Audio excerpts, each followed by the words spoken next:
To assalamu alaikum wa rahmatullahi wa barakatuhu, barkanmu da saduwa a cikin wannan tasha ta mu ta Nigerian Update a TikTok, YouTube da sauran kafafen sada zumunta. To a daidai wannan lokaci za mu dubi ne ga waɗannan abubuwa kamar haka. Kamar yadda kuka sani, Atiku, Obi, El Rufa'i da sauran 'yan siyasa sun haɗa wata sabuwar jam'iyya ta ADC wato African Democratic Congress. Domin da ita wannan sabuwar jam'iyyar ne za a fito takarar shugabancin ƙasa ta shekarar 2027 inda za su fito takara da shugaba Bola Ahmed Tinubu. Mutane da yawa suna ganin kamar ko wannan sabuwar jam'iyyar ta ADC fa tana ƙara ƙarfi, tana ƙara zama babbar jam'iyya. Yayin da manyan jigajigan 'yan siyasa suke barin jam'iyyar ta APC suke komawa jam'iyyar ADC.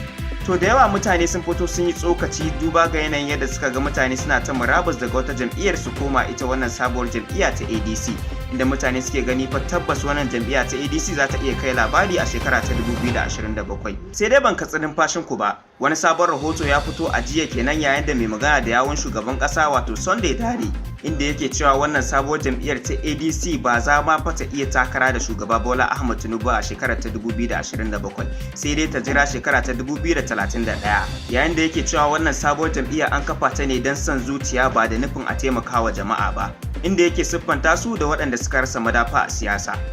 Da yawa suna gani fa wannan sabuwar jam'iyyar ta ADC fa ta yi ƙarfi fa tana ƙara bunƙasa kuma za ta iya takara da shugabancin Bola Ahmed Tinubu. Ba mu dai sani ba ko a shekarar ta 2027 jam'iyyar ADC za ta iya bige jam'iyyar APC. Shin masu sauraro menene ra'ayinku? Ku sa mana a comment section.